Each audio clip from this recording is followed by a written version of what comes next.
¿Podrían acompañarme al Evangelio de Juan, capítulo 12? Estaremos en el Evangelio de Juan, capítulo 12, versículos 27 al 34. El mensaje de esta mañana se titula, para esta hora,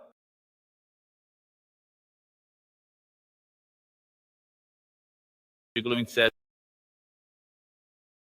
Esta es la palabra infalible, inerrante e inspirada de Dios. Ahora mi alma está turbada. ¿Y qué diré? Padre, sálvame de esta hora. Para este propósito he llegado a esta hora. Padre, glorifica tu nombre. Entonces una voz vino del cielo. Lo he glorificado y lo glorificaré de nuevo. Así que la multitud de personas que estaban allí y lo escucharon decían que había tronado. Otros decían, un ángel le ha hablado. Jesús respondió y dijo, esta voz no ha venido por mi causa, sino por la de ustedes. Ahora el juicio está sobre el mundo. Ahora el príncipe de este mundo será echado fuera. Y si yo, sí, soy levantado de la tierra, atraeré a todos hacia mí. Pero decía esto para indicar el tipo de muerte que iba a sufrir. Entonces la multitud le respondió, hemos oído de la ley que el Cristo ha de permanecer para siempre. ¿Y cómo puedes decir que el Hijo del Hombre debe ser levantado? ¿Quién es este Hijo del Hombre? Ora conmigo. Padre, nosotros venimos ante ti deseando humillarnos bajo la autoridad e inspiración de tu palabra, que al continuar viendo la vida de Cristo, queremos escuchar de ti, queremos saber qué es la verdad. Este mundo tiene muy poco de ella, pero deseamos escuchar de ti, saber qué es verdadero, saber qué es necesario. Señor, confesamos que a veces no te buscamos, que a veces no vemos las maravillas de tu gloria, pero esta mañana queremos hacer una pausa y que nuestras mentes y corazones estén preparados, incluso ahora, para recibir tu palabra, para saber qué es maravillarse ante la persona y obra de tu Hijo. Señor, te pedimos que hagas esto ahora. Estamos en el nombre de Cristo. Amén.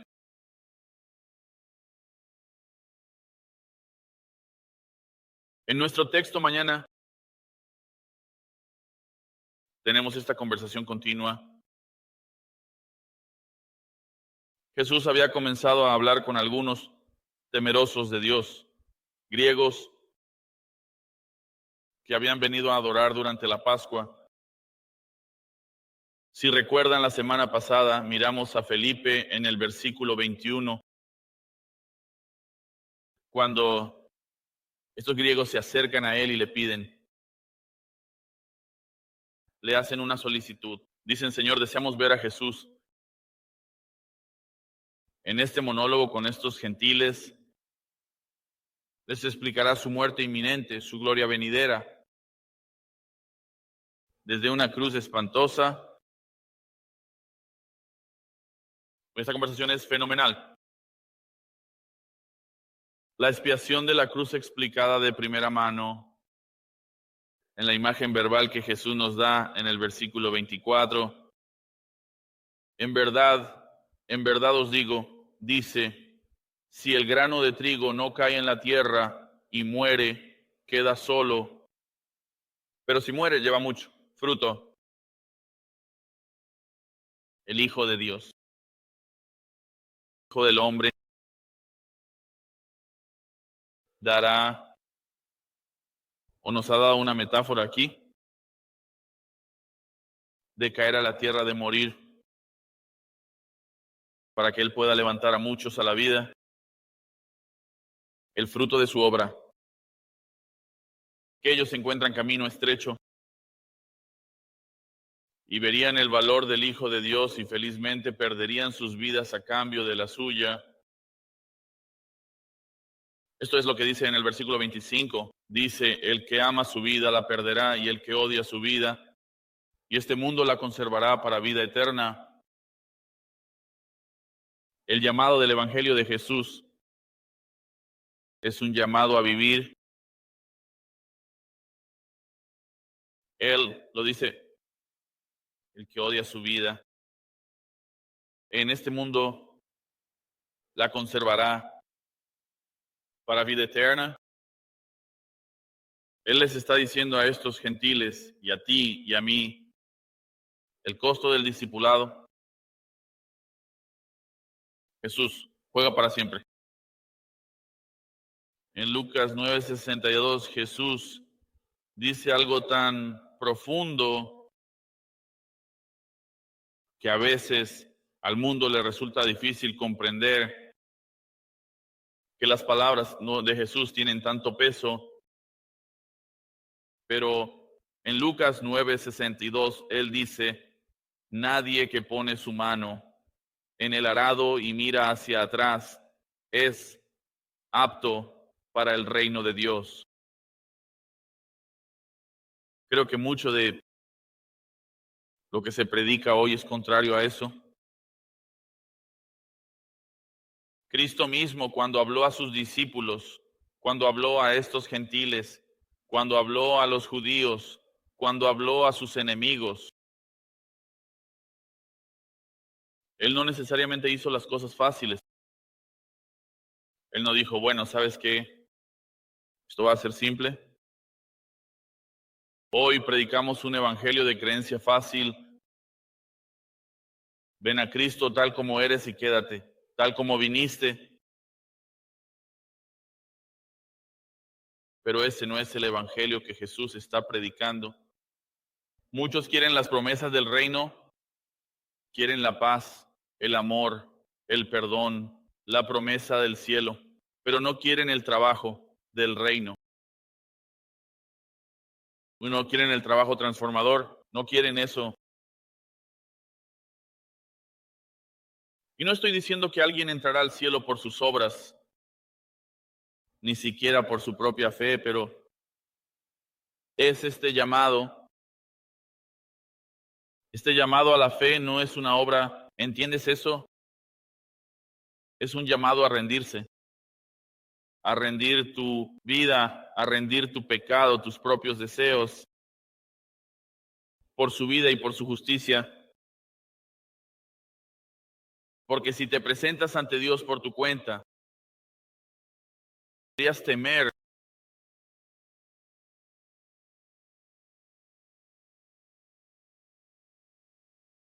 Pero ¿alguien realmente cree que la rendición tiene algún tipo de vencimiento? Me refiero a esto. En la iglesia misma,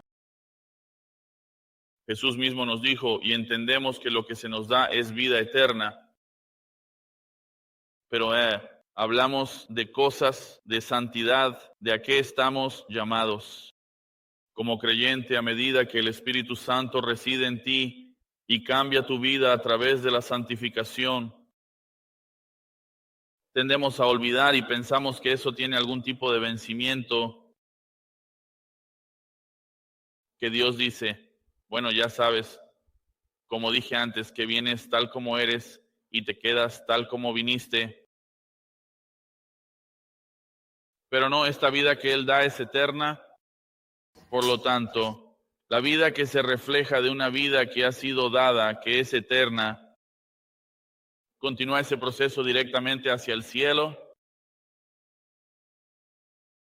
refleja la eternidad, refleja la sensación de que no hay vencimiento para esta vida. No puedes probar a Jesús y luego decir, bueno, eso no funcionó para mí. Una vida que ya no está muerta en pecados, Efesios 2:1, ¿verdad? Una vida que está viva en Cristo, no puede reclamar y no puede volver a una vida que está muerta. ¿Entiendes eso?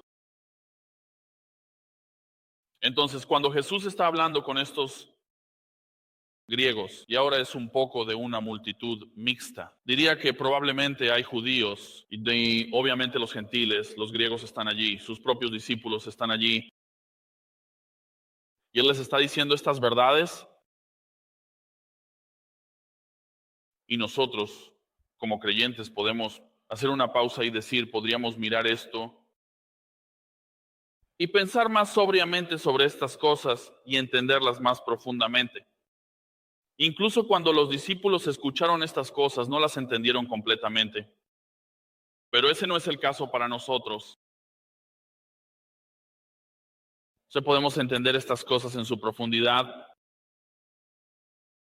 Así que Jesús continúa esta conversación con nosotros,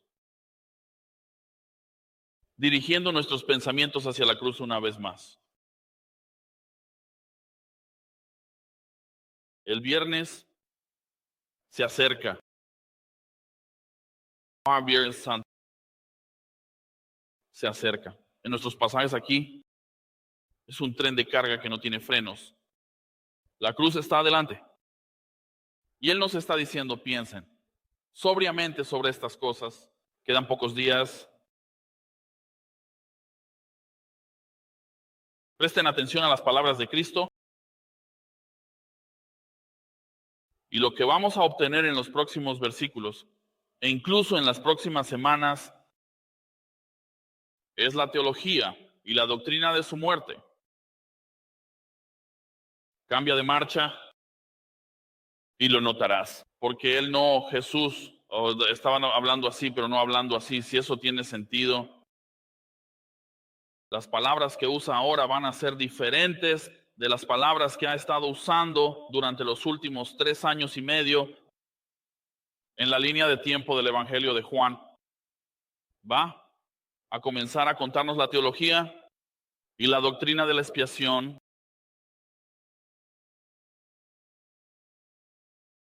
Así que tengo 3 puntos esta mañana y son simples. Es el problema de la cruz, el problema del mundo y el triunfo de la cruz. El problema de la cruz, el problema del mundo y el triunfo de la cruz. Mira el versículo 27 conmigo mientras entramos en este problema de la cruz. Y no quiero decir que la cruz en sí misma sea un problema, quiero decir hay agitación, y verás esto ahora mismo. Pero mira el versículo 27, déjame solo leer. La primera parte del versículo 27, ahora mi alma se ha turbado. Jesús comienza a describir lo que está sucediendo dentro de él, mientras piensa en lo que sucederá en los próximos días. Él dice, mi alma se ha turbado. Y sabes, a veces en el idioma inglés es difícil, porque si te digo esto como, oh, mi alma está turbada, lo tomamos demasiado a la ligera. Esta es una palabra muy fuerte. Realmente, la definición del griego significa sacudido, perturbado, inquieto, causa de agitación interna. Has estado allí antes, ¿verdad? Donde tienes una prueba profunda y piensas, nada, no puedo ver más allá de esto en absoluto. La perturbación es real, la inestabilidad, la inquietud, pierdes el sueño por ello, no puedes trabajar correctamente debido a ese pensamiento. Esto es lo que le está sucediendo a nuestro Salvador. Y me encanta esto, porque muestra mucho de la unión hipostática, que Cristo es verdaderamente Dios y verdaderamente hombre. Y muestra su humanidad al sentir las cosas que nosotros sentimos, sintiendo la agitación, sintiéndose inquieto por lo que va a suceder. Sabes, puedes relacionarte con esto, ¿verdad? ¿Entiendes esto? Pensando no en lo que podría suceder, sino en cosas que sabes que van a suceder. En nuestros países, como ahora no sabemos qué va a suceder, año de elecciones, todo el mundo está en agitación, todo el mundo está inquieto, desquiciado. Hablan de cosas como si esa persona gana, habrá problemas. Entonces, si la otra persona gana, habrá problemas. Sabes que sí sabemos, habrá problemas. No importa quién gane. Pero la iglesia no debe preocuparse por esas cosas, ¿verdad? No debemos vivir en esos ámbitos, participamos en ellos, pero no vivimos en ellos. Cuando miramos a Cristo y vemos que realmente tiene motivos para la agitación, las cosas que va a enfrentar, esto es nuevamente una palabra fuerte, Él sabe lo que va a suceder. Nadie tiene que decirle lo que le va a pasar, Él conoce cada detalle, Él conoce la flagelación, Él conoce las palizas, Él conoce la corona de espinas, Él conoce todas estas cosas. Esta misma palabra, solo para describirla más, fue utilizada por Zacarías. ¿Recuerdas a Zacarías? Cuando un ángel vino a visitarlo, y muchas veces, sabes, cuando los ángeles visitan, no es como piensas. Como sabes, un ángel te visitaría. Y tú dirías, oh, wow, un ángel. Sabes, la mayoría de las veces cuando un ángel visitaba a alguien era motivo de terror. Sabes, no sé si has visto la descripción de los ángeles en la Biblia, pero no lo son. No son cosas maravillosas. Estoy diciendo que son impresionantes, pero causan terror cada vez que aparecen. Este ángel aparece a Zacarías para darle un mensaje. ¿Recuerdas esto? Él le dice, en tu vejez tú y tu esposa van a tener al mayor profeta que jamás haya vivido, Juan el Bautista. Y dice que él estaba turbado cuando vio a este ángel. Pero más adelante, mira, en nuestro Evangelio, capítulo 13, mira el versículo 21. Él está ahora en el aposento alto, recuerda esto. Él está teniendo su última cena, la fiesta de la Pascua. Jesús dijo esto, él dice, se turbó en espíritu. Esta es la misma palabra. Y él testificó y dijo esto, y en verdad les digo que uno de ustedes me va a traicionar. Ese espíritu turbado regresa de nuevo, porque él sabe que uno de ellos lo va a traicionar. Él sabe quién es, ¿verdad? Él sabe quién es. Vuelve al Evangelio.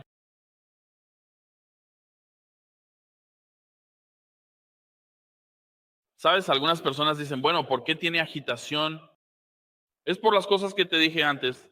Es por las palizas, las burlas. No, no necesariamente.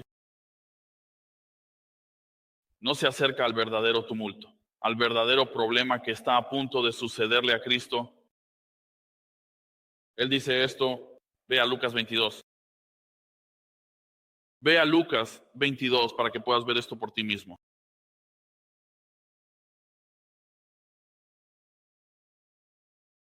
Y salta al versículo 43.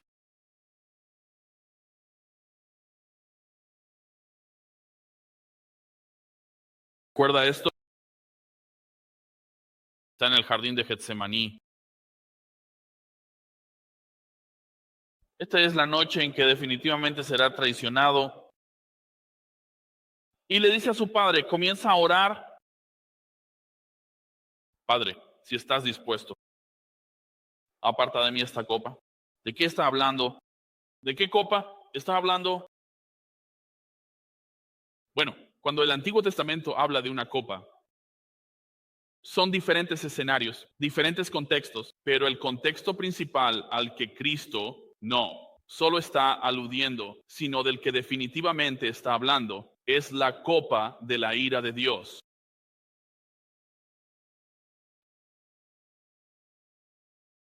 Literalmente, en realidad, que mientras Jesús colgaba en la cruz, Dios estaba derramando sobre él la ira que te pertenecía a ti y me pertenecía a mí.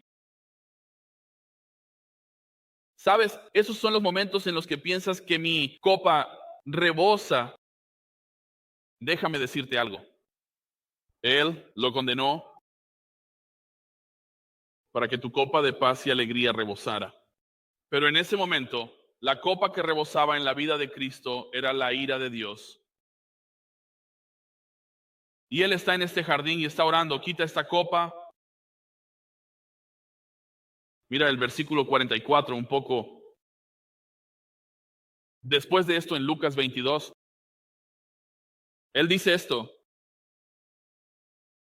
Y estando en agonía, oraba muy fervientemente.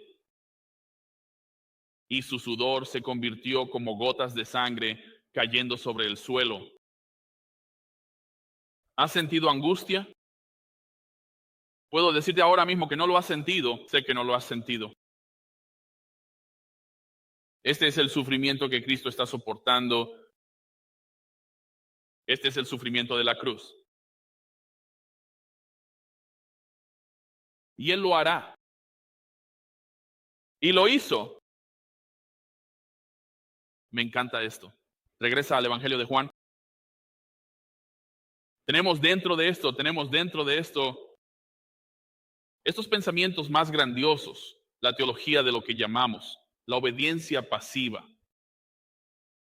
La obediencia pasiva y activa de Cristo, sabes, usamos palabras para tratar de dar sentido a nuestro propio pensamiento sobre estas cosas. Y muchas veces se quedan cortas porque nosotros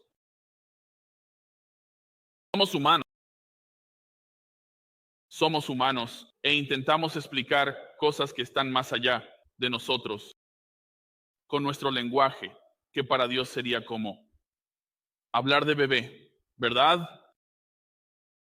Dios está tan más allá de nosotros. Pero quiero que pienses en esto. Esto es lo que Él dijo. Mira el versículo 27 una vez más. ¿Se turba mi alma? Entonces, ¿qué diré, Padre? Sálvame de esta hora, ¿sabes? Esto es como la pregunta, piensa en lo que están haciendo. ¿Qué diré? Él dice, Padre, sálvame de esta hora. La cosa es, la respuesta incluso de Cristo es como Dios no lo quiera, que siquiera lo considerara.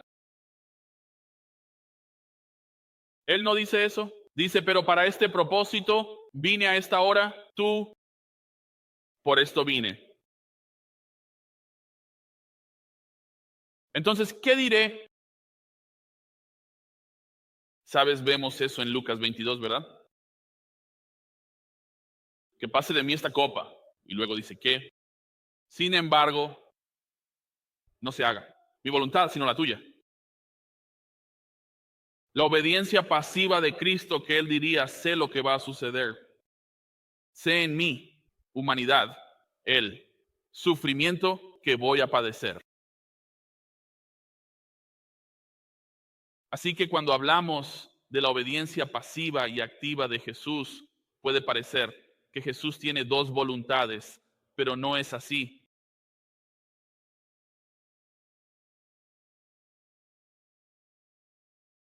Estas dos palabras encarnan al Cristo completo, lo activo y lo pasivo. Encierra todo lo que Él es. Significa esto Jesús, desde el momento en que dejó el cielo, el momento en que Jesús dejó el cielo y entró en un cuerpo humano y en nuestro mundo, comenzó a sufrir,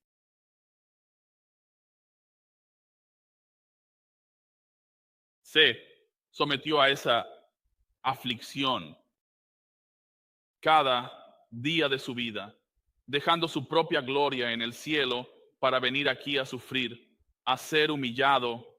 Hablamos de la condescendencia de Cristo, su obediencia pasiva y activa comenzó en su encarnación. Y luego lo que hizo fue culminar en la cruz.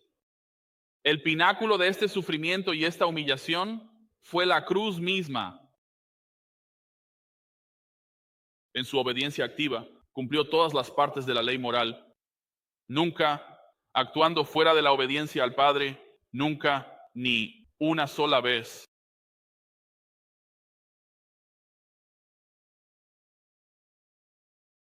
Por eso, en todo el mundo, los predicadores fieles enfatizan que Cristo vivió una vida perfecta, una vida sin pecado, una vida que tú no podrías vivir por ti mismo. Verás, no solo eres salvado por la cruz de Cristo, sino que eres salvado por la vida de Cristo. Donde el primer Adán falló, el segundo Adán tuvo éxito. Mira Juan 8, ya hemos visto esto. En Juan capítulo 8, mira el versículo 29. Y el que me envió está conmigo. No me ha dejado solo, porque yo solo hago las cosas que le agradan. ¿Ves la afirmación que acaba de hacer? Yo solo hago las cosas que le agradan. Nadie más. La obediencia de Cristo es perfecta. Mira Filipenses capítulo 2. Rápidamente, solo Filipenses 2. Mira el versículo. Este es el desarrollo de esta teología. Mira el capítulo 2, versículo 5. Tengan esta actitud en ustedes, que también estuvo en Cristo Jesús, quien, aunque existía en la forma de Dios, no consideró el ser igual a Dios como algo a lo cual aferrarse, sino que se vació a sí mismo, tomando la forma de siervo y siendo hecho a semejanza de los hombres, siendo hallado en apariencia como hombre, se humilló a sí mismo, haciéndose obediente hasta la muerte y muerte de cruz. ¿Ves eso? Romanos capítulo 5, solo un versículo en Romanos. Capítulo 5, versículo 17. Porque por la transgresión de uno, este es Adán, esto es Génesis 3. Por la transgresión de uno, la muerte reinó por medio de uno. A través de Adán, eso significa que todos los nacidos en Adán, que somos todos nosotros, nacen muertos espiritualmente, dice él. Esto, mucho más. Aquellos que reciben la abundancia de la gracia y el don de la justicia, reinarán en vida por medio de uno, Jesucristo. Su vida justa, muerte expiatoria. Sí, iglesia, escuchen. Herman Bobbing lo expresó así. El teólogo Herman Bobbing lo expresó de esta manera. Cita: toda la vida y obra de Jesús, desde su concepción hasta su muerte, fue de naturaleza sustitutiva. ¿Entienden eso? Debemos agradecer al Señor por esta doctrina. Por eso, sin embargo, hay angustia en el alma de Jesús. Él da gloria al Padre. No se salta un latido. Este es el hombre perfecto. Él dice esto en el versículo 28. Padre, glorifica tu nombre. ¿Sabes lo que está diciendo? Por si acaso, no te pierdas esto. Glorifica tu nombre en mí. Está diciendo,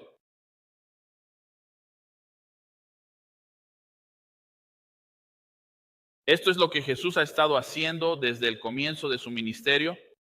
Y lo dice porque cuando el Padre habla en este versículo, lo he glorificado y lo glorificaré de nuevo. Esta no es la primera vez que esto ha sucedido. Dios habló desde los cielos en el bautismo de Jesús. Lo dice en Mateo 3 y Marcos 1. Este es mi Hijo amado en quien tengo complacencia. ¿Ves lo que está sucediendo? Jesús, en medio de este monólogo, hace una pausa para orar. Padre, glorifícate en mí. Entonces el Padre devuelve esto y dice, lo tengo. ¿He hecho esto? ¿Cuándo hizo esto? De nuevo, Juan 8, Pasemos a Juan 8 y mira el versículo 54. Jesús respondió, si yo me glorifico a mí mismo, mi gloria no es nada. Como ustedes, fariseos, se glorifican a sí mismos, pero yo no hago eso. No hago eso, dice. Es mi Padre quien me glorifica, de quien ustedes dicen, Él es nuestro Dios. Y ustedes no lo han llegado a conocer, pero yo lo conozco. Y si digo que no lo conozco, soy un mentiroso como ustedes, pero yo sí lo conozco y guardo su palabra. Esto es asombroso. Esto es, Él no puede ser su sustituto a menos que sea el Cordero de Dios sin mancha ni defecto. Mira Juan 11, versículo 4. Cuando Jesús oyó esto, dijo, esta enfermedad no termina en muerte. Recuerden, este es Lázaro muriendo. ¿Y qué dice él? ¿Para qué es? Sino para la gloria de Dios. Para que el Hijo de Dios sea glorificado por ella. ¿Ves que está coincidiendo? La gloria de Dios, la gloria del Padre es la gloria del Hijo. Y luego lo hace de nuevo. Mira el versículo 40. Mismo capítulo 11. Jesús le dijo, ¿no te dije que si crees verás la gloria de Dios? ¿Cuándo la vieron? Lázaro sale aquí ahora. La gloria de Dios mostrada en obra asombrosa y lo muestra hoy haciendo que los pecadores muertos cobren vida. Hoy, y la gloria continúa. ¿Entiendes eso?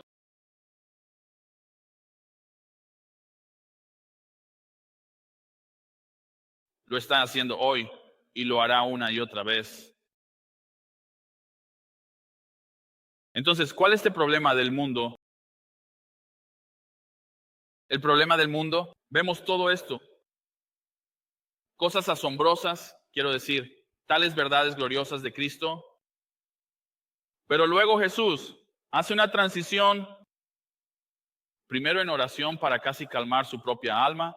Calma su propia alma hablando con el Padre. Luego el Padre le habla directamente. Y luego dice en el versículo 29. Entonces la multitud de personas que estaban allí comenzó escuchando y decían que había tronado.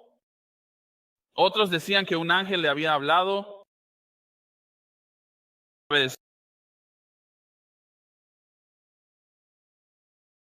Esto es preocupante.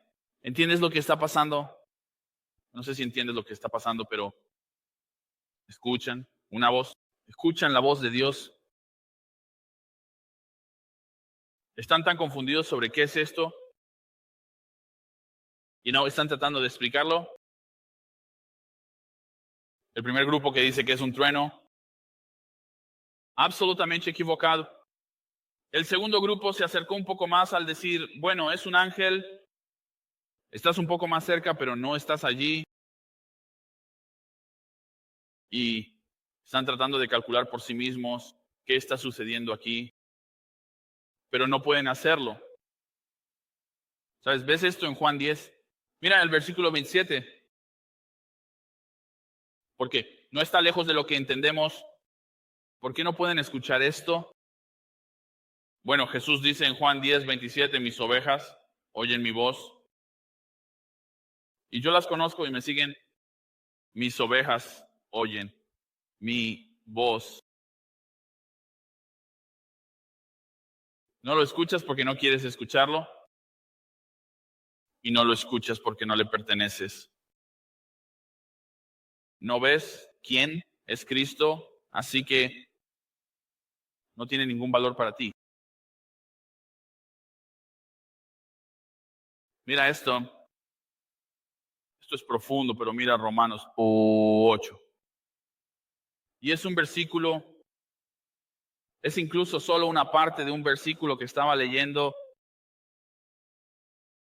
en este contexto, pero en Juan 8, versículo 5, esta es la primera parte, él dice esto, porque los que son según la carne ponen la mente en las cosas de la carne. Esta es la naturaleza del hombre, el no regenerado, el que no ha nacido de nuevo, no se ha rendido al evangelio. Él dice, esto es natural para ti. Pones tu mente en las cosas de la carne y estás atrapado allí. Mira el versículo 7, porque la mente puesta en la carne es que hostil hacia Dios. Tus pensamientos te hacen un enemigo de Dios. ¿Por qué? Porque dice, porque no se sujeta a la ley de Dios, porque ni siquiera puede hacerlo. Eres completamente incapaz. Ves, es la ley de Dios, ves las verdades de lo que dice Cristo. Él dice, este pecado te está matando. Este más pecado es algo que terminará quitándote la vida y pasarás una eternidad en el infierno. Y él dice, pero tú y tu mente eres hostil hacia Dios. Y esto es una barrera para ti. En el versículo 8 dice, los que están en la carne no pueden agradar a Dios. Hemos estado viendo esto una y otra vez en la vida de Jesús. Se dijo, este es mi hijo, en quien me complazco, ¿verdad? Y luego dice, de todos aquellos que están fuera de Cristo, él dice, no, estoy complacido contigo. Tus pensamientos no son sobre Dios. Tus pensamientos no son sobre el Evangelio.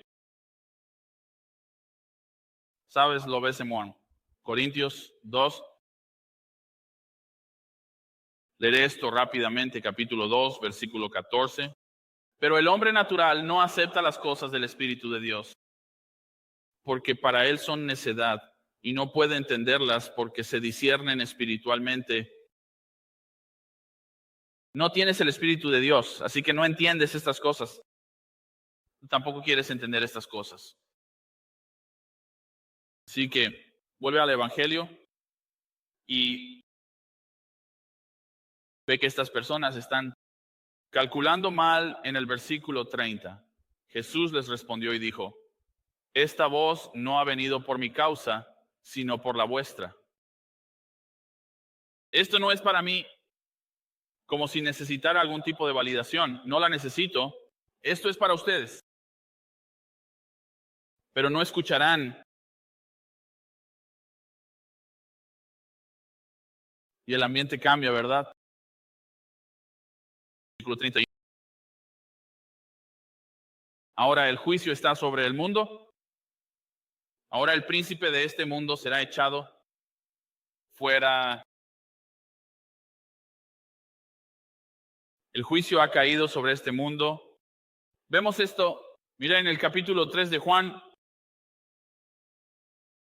porque leemos estos versículos. Y es fácil olvidar eso. La cosa que es pasada por alto. Es literalmente la verdad fundamental que es necesaria para que un hombre o una mujer llegue a un conocimiento salvador de Cristo. Te leeré. ¿Conoces este versículo? Juan 3:16. Pero escucha. Porque de tal manera amó Dios al mundo, que dio a su Hijo unigénito, para que todo aquel que en él cree no se pierda, mas tenga vida eterna. Porque Dios no envió a su Hijo al mundo para juzgar al mundo, sino para que el mundo sea salvo por él. ¿Sabes? Algunas personas leen eso y piensan, ahí está, mira, Jesús no vino a juzgar al mundo. Él no hizo eso. Pero deja que la palabra hable por sí misma. Versículo 18. El que cree en él no es juzgado. El que no cree ya ha sido juzgado. No necesita ser juzgado por el Hijo. Ya estás condenado. Jesús vino a redimir este mundo, pero no te equivoques. Todos estamos bajo juicio. ¿Entiendes eso? Mira el versículo 19. Este es el juicio. Él comienza a explicarlo, que la luz ha venido al mundo. Ese es Jesús. Y los hombres amaron más las tinieblas que la luz porque sus obras eran malas. Jesús ha entrado en escena. Él arroja luz sobre la pecaminosidad del hombre. Él dice, estás condenado. Te volverás a mí y serás perdonado. Ya estás juzgado. Mira el versículo 20.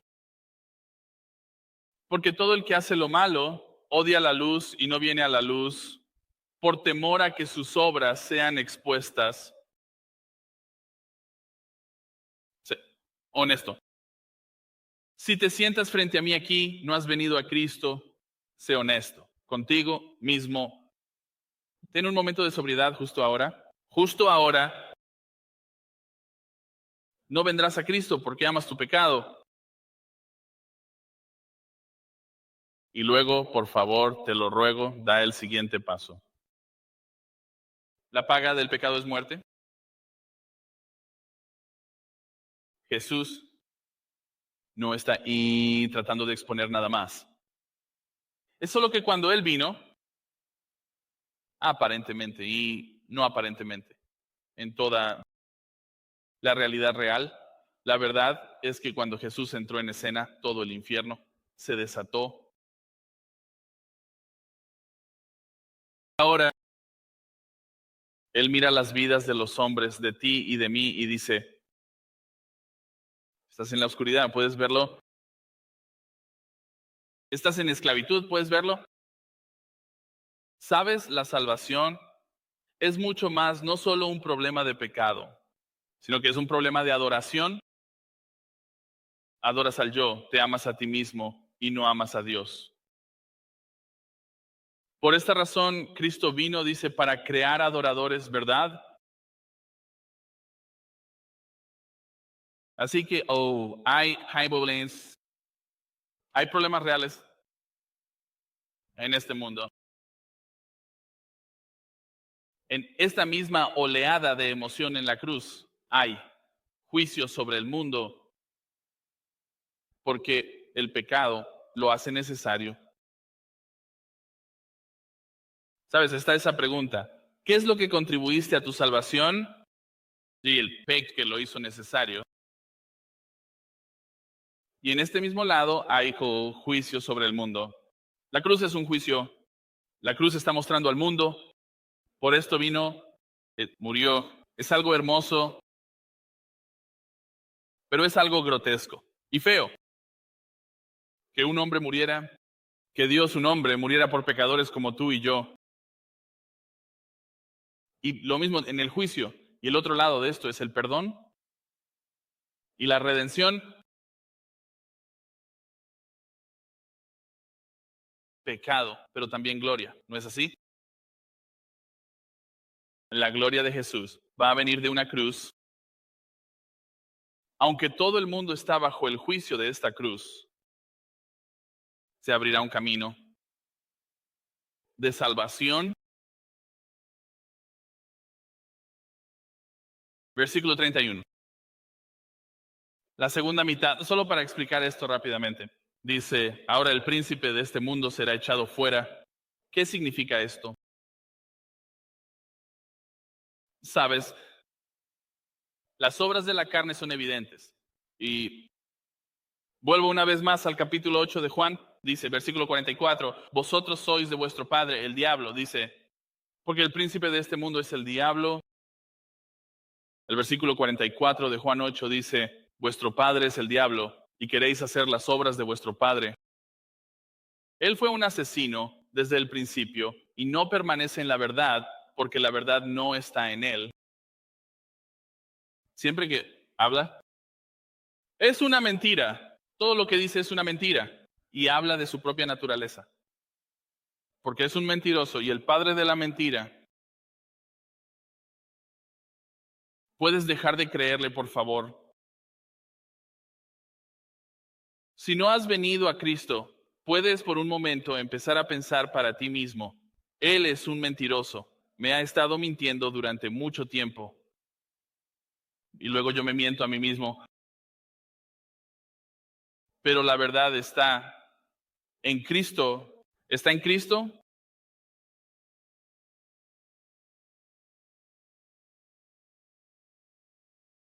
En Hebreos 2,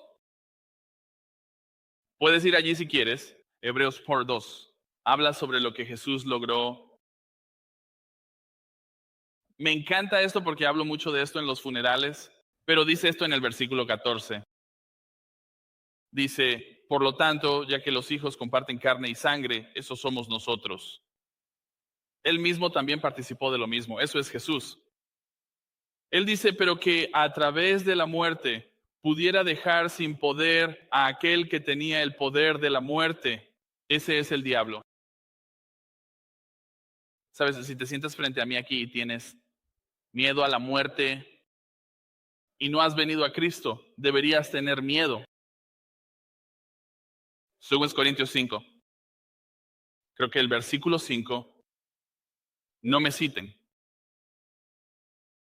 Dice, en la versión King James, me encanta. En la versión King James dice, conociendo el terror del Señor, persuadimos a los hombres.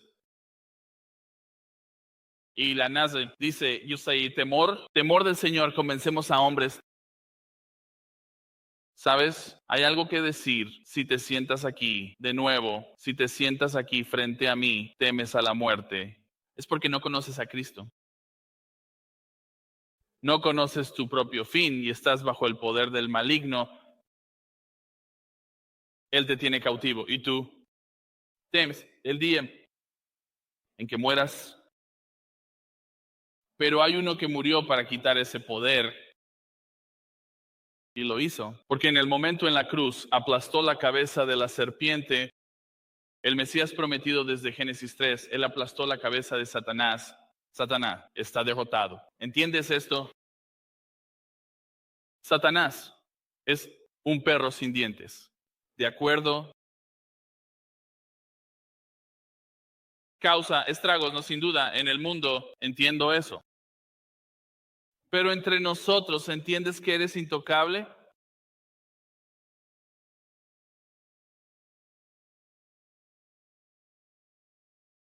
1 Corintios 15:55. Tú sabes esto. Citado en el Antiguo Testamento, Pablo dice, oh muerte, ¿dónde está tu victoria? Oh muerte, ¿dónde está tu aguijón? ¿Dónde está? No siento eso, no temo a la muerte. La muerte no es más que un vehículo para mi entrada en la gloria, porque mi Salvador fue glorificado. Mi último punto es el triunfo de la cruz. Ahora tengo que moverme realmente rápido. El triunfo de la cruz. Él dice esto en el versículo 32, volviendo a nuestro pasaje. Y yo, si soy levantado de la tierra, atraeré a todos los hombres hacia mí. Si soy levantado. Obviamente está hablando de la crucifixión. Incluso Juan da este comentario en el versículo 33. Pero él decía esto para indicar el tipo de muerte que iba a sufrir. Y ha estado hablando de esto, ¿verdad? Ha estado diciendo esto desde el capítulo 3 de Juan. Ahora vuelve de nuevo, una vez más, a Juan, capítulo 3. Versículo 14. Dice, como Moisés levantó la serpiente en el desierto, así también debe ser levantado el Hijo del Hombre, para que todo aquel que cree en él tenga vida eterna. O Juan 8, Juan 8, versículo 28. Él dice esto. Entonces Jesús dijo, cuando levantéis al Hijo del Hombre, entonces sabréis que yo soy Él. Y no hago nada por mi propia cuenta, sino que hablo estas cosas como el Padre me enseñó. Y el que me envió está conmigo. No me ha dejado solo, porque siempre hago lo que le agrada. Y lo que le agrada, lo que le agradó, iglesia, Isaías 53, fue aplastarlo.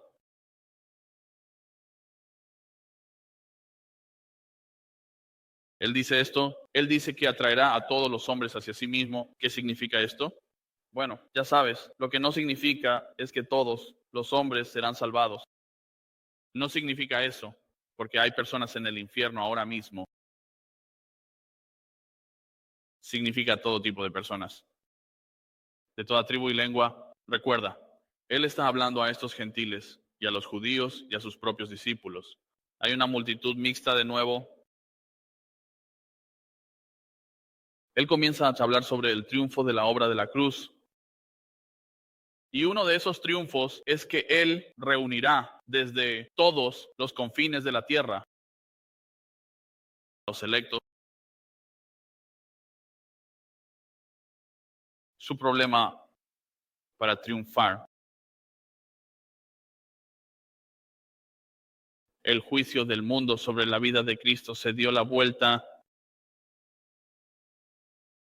en la cruz. Satanás pensó ganó, pero perdió y sigue perdiendo. De nuevo, mientras Dios reúne a su novia, escucha la respuesta de lo que Él dice. Juan 12, versículo 34 dice, como la multitud entonces le respondió, hemos oído de la ley que el Cristo debe permanecer para siempre. Así que Él está diciendo, ellos están diciendo, hemos oído esto de los escritos de Moisés. ¿Y cómo dices? Así que ahora van a desafiarlo. El Hijo del Hombre debe ser levantado. ¿Quién es este Hijo del Hombre? ¿Quién es este Hijo del Hombre? ¿No es esa la pregunta del momento? ¿Quién dices que soy yo? Ellos no entienden esto. ¿Cómo es que este Mesías, que está prometido para venir y gobernar y reinar, cómo es que vas a decir que Él va a morir? Bueno, ¿sabes por qué? Porque Él es el Hijo del Hombre de Daniel 7. Él es la semilla de la mujer de Génesis 3. Él fue un niño nacido para nosotros de Isaías 9. Él es el abandonado del Salmo 22. Él es la raíz de Jesús, el Mesías prometido de Isaías 11. Él es el siervo sufriente de Isaías 53. Él es el gobernante de Belén, de Miqueas 5. Él es el Emanuel de Isaías 7. Él es el león de la tribu de Judá, de Apocalipsis 5. Él es el creador de todas las cosas, de Juan 1. Él es el alfa y el omega, de Apocalipsis 22. Y Él es el cordero inmolado desde la fundación del mundo, de Apocalipsis 3b. ¿Entiendes esto? Acompáñame al Salmo 24. Mientras concluimos aquí.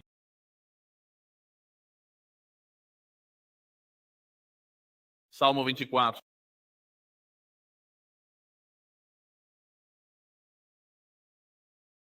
Comenzando en el verso 7. Alzad puertas, cabezas. Y alzaos, oh puertas eternas, para que entre el Rey de Gloria. ¿Quién es este Rey? ¿Cuál es el de gloria? El Señor fuerte y poderoso, el Señor poderoso en batalla. Alzad, oh puertas, vuestras cabezas. Alzaos, puertas eternas. El Rey de Gloria, para que entre el Rey de Gloria. ¿Quién es este Rey de Gloria? El Señor de los ejércitos. Él es el Rey de Gloria. Escuchen, iglesia. A su Rey no se le negará la gloria. Él salva y continúa salvando. Y nos mira para que continuamente lo miremos a Él. Verían que Él es el Rey reinante y que cuando miramos las Escrituras, cuando Él dice que estas cosas han de suceder, las creemos. Cuando miramos las Escrituras y vemos que sucedieron, las creemos aún más. ¿Existe tal cosa como creer algo más y más? Sí, lo es. Tu convicción crece, tu devoción Tu amor por Dios crece a medida que crees estas verdades. Pero te pregunto, si no has venido a Cristo esta mañana, mirarás al Rey de Gloria y serás salvo. Abandonarás tu amor por el pecado y pondrás tu confianza en el único Salvador que tiene este mundo. Dice, quien viene a mí, quien venga a mí, dijo Jesús, Él va, no lo echaré fuera. Él no te rechazará. Porque para esto vino a salvar, a redimir a los pecadores. Vendrás a este Rey de Gloria, ora conmigo. Nosotros venimos ante ti esta mañana con corazones llenos de tu verdad, que miramos tu rostro y podemos ver la belleza de tu obra salvadora, que podamos ver la belleza de tu sacrificio expiatorio. Y oro esta mañana para que veamos esto tan claramente, que nuestras vidas sean continuamente transformadas, que lo que el mundo nos ofrece es pasajero, que lo rechacemos y nos aferremos a las cosas que son eternas. Te agradecemos por el sacrificio de tu Hijo. No creo que lo digamos lo suficiente. Así que recibe nuestras alabanzas mientras continuamos adorándote. Concede a aquellos aquí delante de mí que están aún contemplando, evaluando, que vean sus vidas que están en peligro de juicio y que corran hacia tu Hijo y abracen al Hijo para que Él les conceda gracia y misericordia. Lo pedimos. En el nombre de Cristo. Amén